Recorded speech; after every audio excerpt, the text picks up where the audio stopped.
This is how you can help your favorite creator go viral. Number 1, watch their entire video. Number 2, like their video. Number 3, post a comment. Number 4, follow them if you're not following them. And number 5, hit the share button, hit other, and then cancel. Girls, tell me about a time where your quick thinking probably saved your life. I'll go first. 2 years ago, I was walking my dog at the park and a man approached me and asked to take a picture of her. And I said yes, because why not? It's a picture of a dog.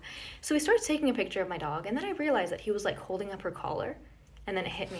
My address is on that collar. He's not taking a picture of my dog, he's taking a picture of my address. So I told him that I actually didn't feel comfortable with him having a picture of my dog, and I asked him to delete it. So he deletes it and then like starts walking away really fast. And I was like, "Excuse me, sir, no, could you also go into your deleted album and delete it from there?"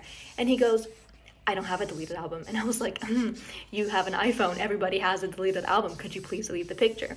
And he was like, "Sorry, I don't have a deleted album," and like keeps walking away. And keep in mind, this is like 2 PM in a park, like there's other people around. So now I'm like chasing after him and I'm telling him, "Sir, I know you have the album, I will show you where the album is, can you please go onto your phone so that we can delete the picture?" Oh, part 2. A deleted album. And I was like, "You have an iPhone, everybody has a deleted album, could you please delete the picture?"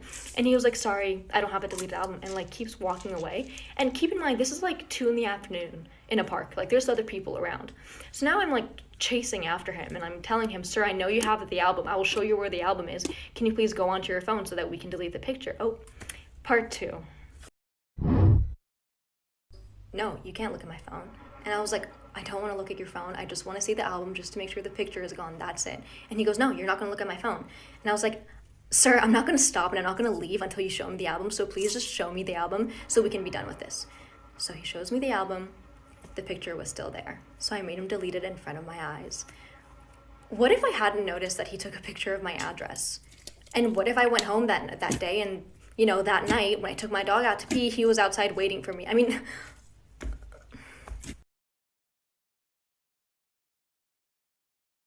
Story time of how I found out that my mom was putting our dad's ashes in our food. Yep, our mom would put our dead dad's ashes in our dinner. So basically, after my dad died, my mom showed zero emotion. It's like she really didn't care at all. Like she kind of wanted it to happen. His death was like an unsolved case, and nobody knows how he actually died. And now that I get to think about it, it might have been my mom, but I don't want to jump to conclusions. And if it was her and she sees this video, I don't want to end up like him. Anyways, back to the story. So about a month after he died, she would always post a picture of me and my brother's dinner with the caption, "You'll always be with them."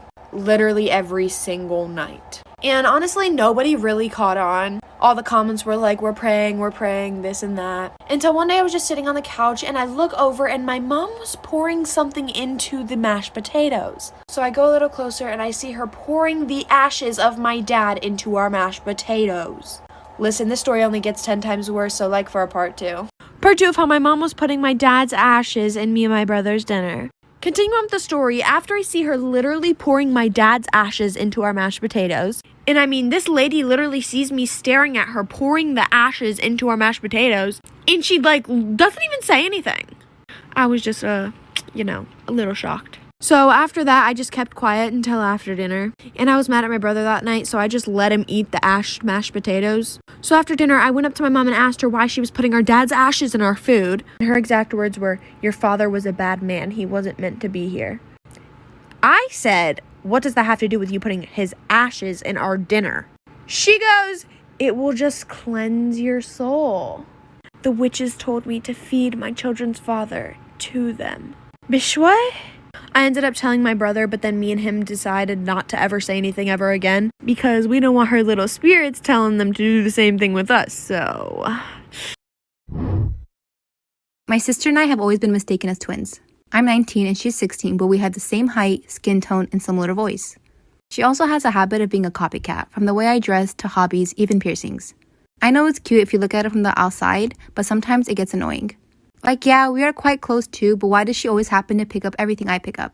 One afternoon, I was tidying up some costumes in my college showroom and found a rather cute brown and pink wig. It looks like a mushroom. I put it on, think it looks rather funny, so I snapped a picture and posted it to my Instagram. I received a text from my sister asking if I really cut my hair. I didn't mention it was a wig. While I somewhat have a feeling that she might copy that too, I lied and replied yes. I came home that weekend and lo and behold, my sister emerged with the same silly brown and pink bob cut, except this one is on her permanent hair. She was surprised that I arrived with my hair still long, then realized that I liked her. She was furious that she had to cut that silly hairstyle because she thought I had it. Our parents think that it's a really bad joke and wanted me to cut my hair too to make it up to her. So am I the asshole for telling my sister I cut my hair when I